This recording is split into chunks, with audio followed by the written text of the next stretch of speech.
Caio Diógenes Oliveira, sou professor de judô. Atualmente sou técnico lá de Itu, então eu dou aula em Salto e em Itu, mas em Itu eu sou técnico. Eu tinha meus 8 anos de idade, 8 para 9 anos, né? Aí meu pai fazia, na época, aeróbica na antiga academia que chamava Teleco. E ele levou pra eu ver, tinha duas artes marciais lá, né? Era o judô e o karatê. Mas depois de assistir eu passei a gostei do judô, né? E passei a praticar lá o judô. Eu sempre gostei de lutinha, né? Sempre gostei de lutar, assistia filme de luta, os antigos filmes do Van Damme, né? Gostava bastante. Embora não seja igual, né? Mas eu fui assistir e eu me apaixonei pelo judô, eu gostei do judô. Hoje eu tô esse ano eu faço 46 anos, vamos aí para 37 anos de judô, né? Hoje para você conseguir um kimono é mais fácil, né? O preço é acessível, mas quando criança o sonho era ter o kimono trançado e usava aqueles kimono comprava ele parecia que vinha sujo, né? Lavava ele umas 10 mil vezes para ele ficar branco, ficar alvejado, como a gente fala hoje, né? Então, assim, a dificuldade maior foi na parte de comprar kimono, e você olhava, se ia para competição, via crianças com kimono trançado, e o sonho era ter um kimono trançado. Aqui no Brasil, infelizmente eles não dão olhar, né, para o esporte. Sendo que temos muitas crianças aí com potencial enorme, mas sem incentivo nenhum.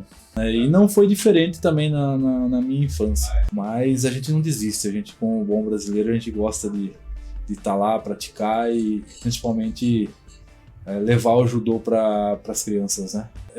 Desde o primeiro campeonatinho de judô foi feito meu professor era o Sensei Gian na época, né? Foi com quem eu fui até a faixa marrom e até hoje é meu sensei, considero como meu segundo pai também. Ele fazia muitos campeonatos internos na academia, né? Ele dava aula não só na Teleco, mas na Girassol, que foi a academia que depois eu fui para lá e me tornei professor lá também.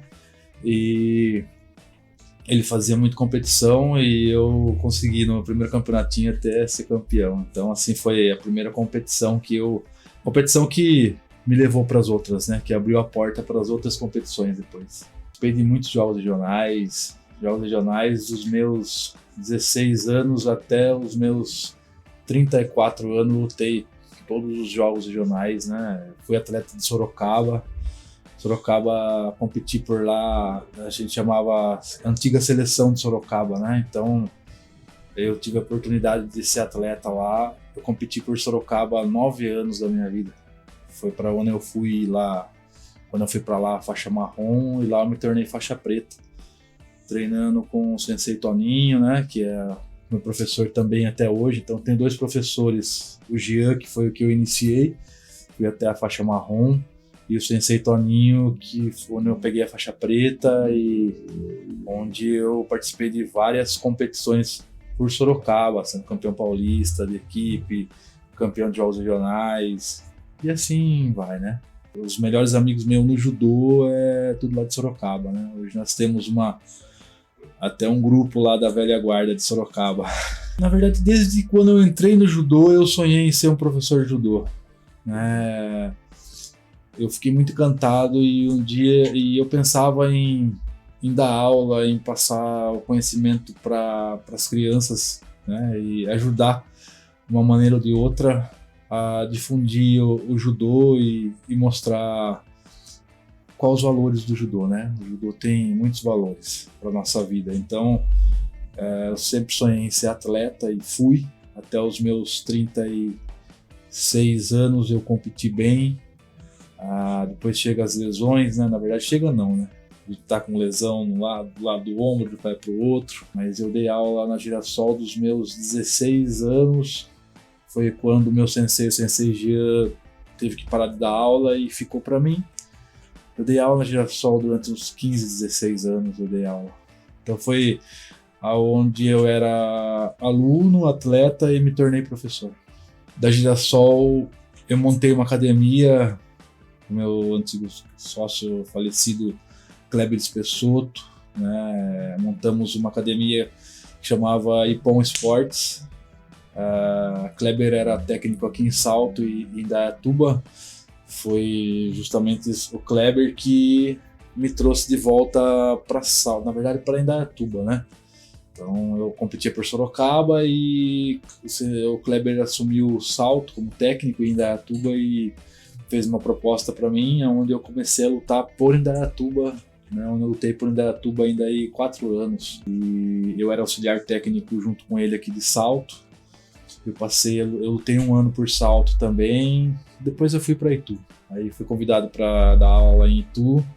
Então eu tô lá em Itu agora vai para 10 anos que eu tô lá em Itu como professor e técnico lá.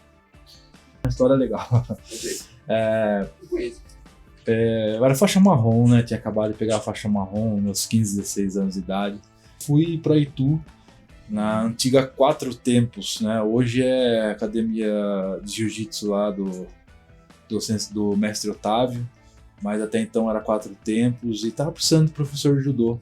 E eu cheguei para lá e, claro, né? Pela idade, né? Tinha acabado de pegar a faixa marrom também.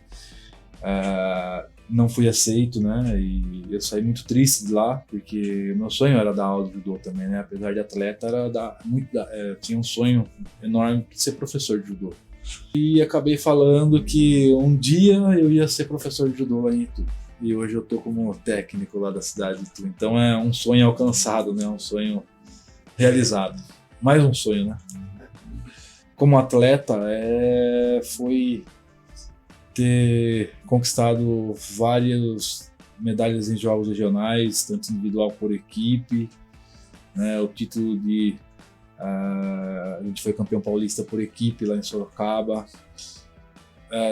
Tive o sonho de participar e estar ao lado do medalhista olímpico, né? O sensei Luiz Omura foi 3º lugar nas Olimpíadas, acho que foi em Seul, não me recordo agora. Mas tive a oportunidade de participar. Ele tá na mesma equipe que eu, né? Sensei Luiz Omura lutou lá por Sorocaba, na seleção de Sorocaba também. Não só ele, como Douglas Gil, que foi seleção também, Gerson. Então, assim, eu tive a oportunidade de estar ao lado de campeões, de pessoas que representaram bem o Brasil aí e tá aprendendo direto com eles, né? Apanhando muito, mas aprendendo bastante. E também a Kelly, né? A Kelly é uma atleta paralímpica minha, que veio treinar judô comigo. Ela é deficiente visual, cega, foi para a seleção. Hoje ela está de volta, né? Esse ano ela voltou comigo lá, apesar de estar servindo na seleção, mas voltou a ser atleta minha. Então, assim, foi para o Parapan, ficou em 3º no Parapan.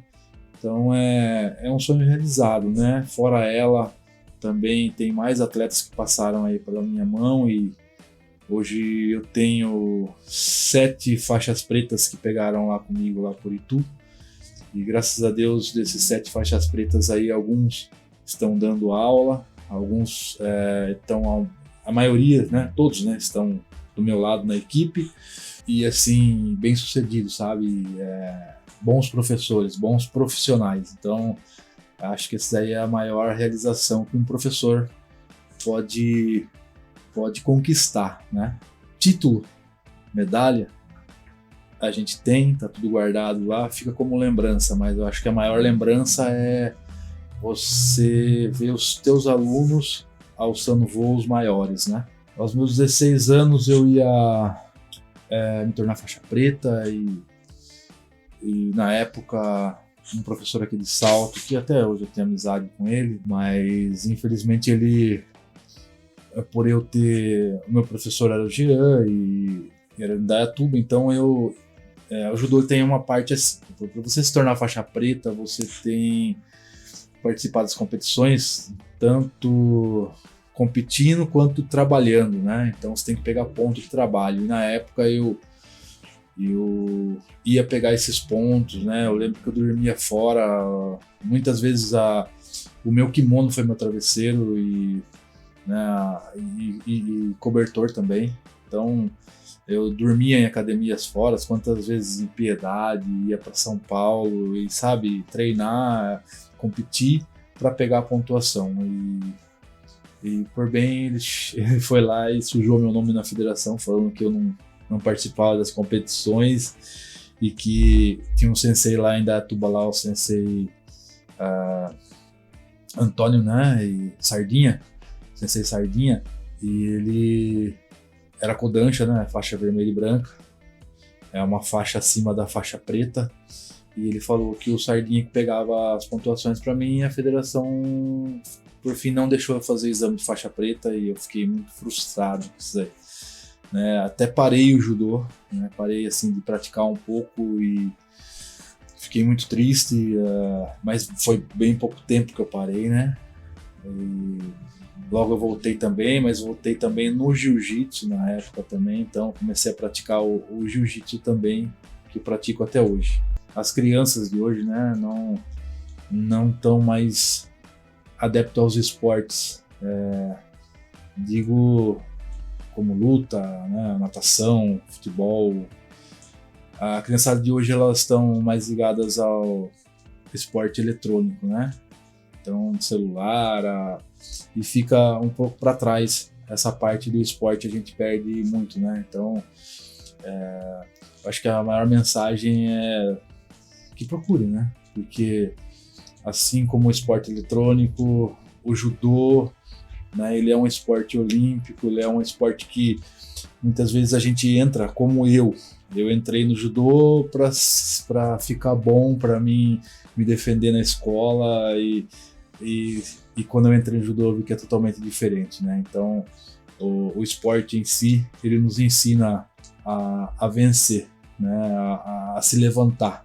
Quantas vezes eu caí, quantas vezes eu fui para a lona, e o judô me ensinou a levantar. Não desistam dos seus sonhos, que vocês corram atrás. Talvez você não se torne um medalhista olímpico, um medalhista mundial, né?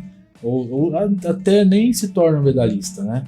Mas o esporte, ele nos ensina muitas coisas, e uma delas é não desistir do nosso sonho, não desistir do nosso desejo de alcançar. Eu acho que o meu maior sonho, eu tô nele, né?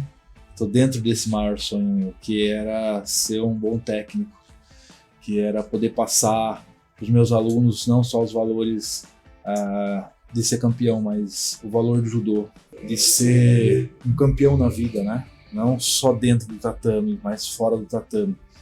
E graças a Deus, os frutos estão vindo. Então, eu acho que não tem mais sonho que isso, né? O maior sonho está sendo realizado. Então, cada dia que passa, a gente realiza um pouco do sonho, que é ver seus alunos se tornarem faixa preta, ganhar medalha, e principal, ver nos seus alunos sendo pessoas boas na sociedade. Então, mais do que medalhista, mais do que campeão, sendo pessoas boas, bons médicos. Tenho aluno que eu dei aula, criança que já é médico, eu tenho aluno que é psicólogo, eu tenho aluno que é veterinário, assim vai. Então, isso é o que importa.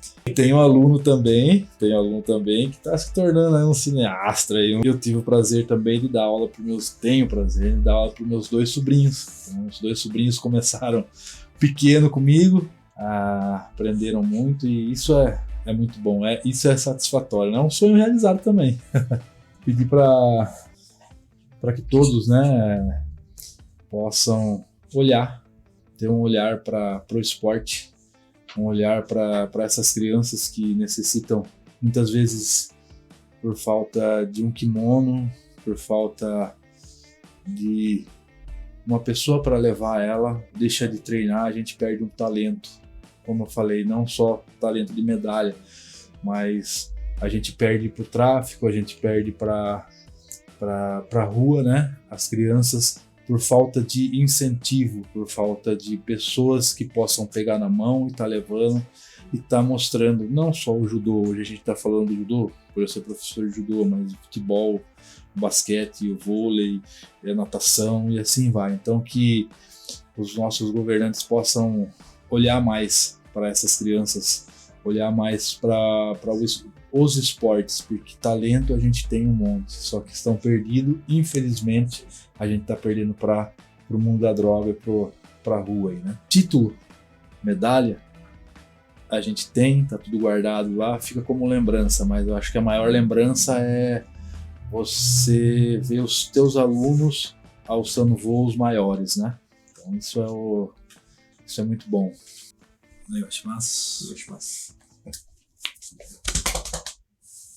はい。